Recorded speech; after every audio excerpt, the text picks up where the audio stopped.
Hey everybody, Stephen Bradley here from Grizzly Functional Training. Today we're going to have a look at my new favourite toy, my BaseBar by Baseblocks. Yeah! You see, my thing for the last year or so has been all about people training when they want, where they want, and to not try and fit into somebody else's schedule. Fair enough, right? And look, this BaseBar, this is just another way to help you do that. So before we get too carried away, head down into the link in the description, get your free copy of my ebook, Train Wherever the Fuck You Want, so that you can see how me and heaps of other people are doing it.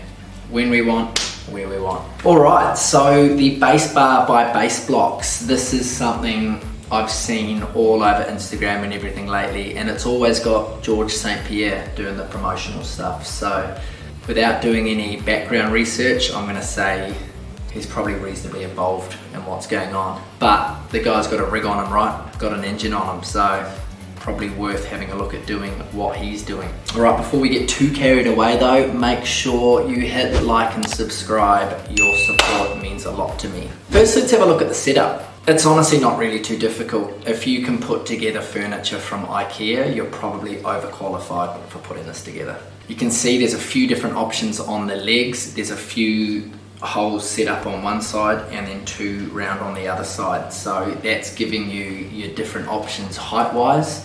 And then the other ones round on the opposite side there are so that you can flip it into its storage position so it goes nice and flat up against a wall somewhere. I usually leave mine in that setting, tucked in behind the couch, but I've got to be honest, the missus doesn't really like that. Alright, so we've had a little look at the setup. Let's start having a look at why I think this is a great addition for anybody to get a full body workout in at home. And I say full body workout because honestly the big thing for me that I struggle with personally at home is the vertical pull.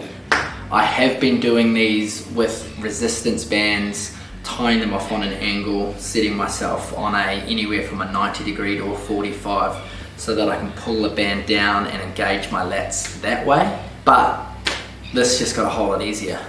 On its full setting, sure, it's not high enough for you to do a full standing pull-up, but that's fine for me because I like doing ELSA pull-ups anyway. It brings a lot more of your core in. And if you've watched a few of my videos already, you know I'm all about getting some extra core in.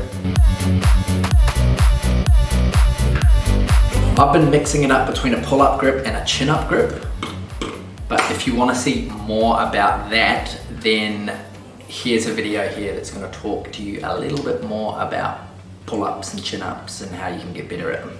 It's also pretty easy to do your horizontal rows as well. But you've got to be a little bit careful because this is where the limits on its stability kind of showed itself for me. If you lean back too far with the bar, it's going to come back with you.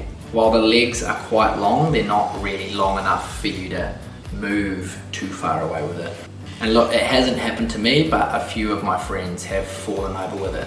But I have got a pretty big brain, so to play it safe, maybe put one foot up first and then get yourself set up before setting up for a horizontal row.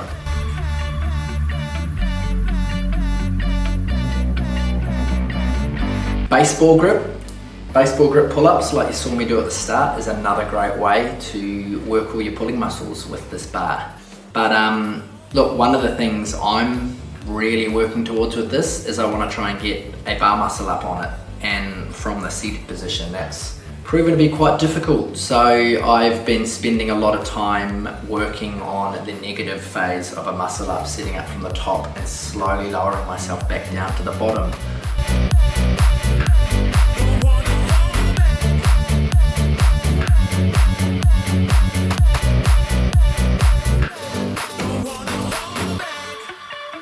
Which leads us perfectly into talking about how we can work our pushing muscles with this. Obviously a pull-up bar, it's easy to work your pull, but how do we push? Straight bar dips are probably the easiest one to think of. But I have seen a few people saying that they noticed the stability was a bit of an issue with the straight bar dips. I haven't noticed that. Again, might be my big brain. See there, it is spilling out the front of my forehead a little bit, so. But hey, I'm all for safety first, so pop it down onto the lower setting when you're doing your straight bar dips if you feel more comfortable there. I've also seen people set up rings underneath so that they can do push-ups, bringing the core in a lot more when you're pressing into rings, hovering a few inches off the ground. Alright, let's look at some of the cool core shit that we can be doing. Some of the two main things I've been doing for my core on this have been levers and windshield wipers. And look, honestly, windshield wipers are a reasonably advanced movement. So if they're a little bit out of your reach, then here's an alternative version for how you can build up the strength to do them. But building up to a lever just got a whole lot easier. All you need is a resistance band, and you can keep working on it slowly dropping the level of resistance until you can get it nice and straight. Look, I'm not quite there yet with a lever, but I now have all the tools I need to be working on it at home as often as I want. Okay, let's talk price then. Honestly, it's not cheap, but for me, now knowing that I have everything I need at home to get a decent workout in, even if it's only half an hour every day, that's worth its weight in gold. You know, there's no more sitting around waiting in traffic. There's no more getting home, grabbing all your shit, quickly rushing out to the gym, getting stuck in traffic again, doing your workout, heading back home, cooking your dinner. For me, it's cool. I've got it all at home now, and it's easy enough to transport and take anywhere. And to be honest, I'd rather not run the risk of being just another dickhead that sets up a doorway mounted pull-up bar only to end up flat on your back and all over YouTube. Look, I paid 200 Australian for mine, but I use it a lot. You see, look, I'm quite busy. I don't always have time to get to the gym. That's why I wrote my ebook, Train Wherever the Fuck You Want. Link is in the description. So that you, just like me, can take back control of your schedule. Don't need a workout on somebody else's time frame. Train when you want, where you want. Thank you for watching this unsponsored review. Just sort of throw that out there. I'm not getting paid to say nice things about this product. I just want to help you be better. And honestly, I think this product is worth the investment. For me, any of the BaseBar products or any home pull-up bar you can set up safely and a set of resistance bands, that's all you really need. And you can do it all for under $300, so why wouldn't you? All right, thanks again, and please don't forget to like and subscribe, and I'll see you on the next one.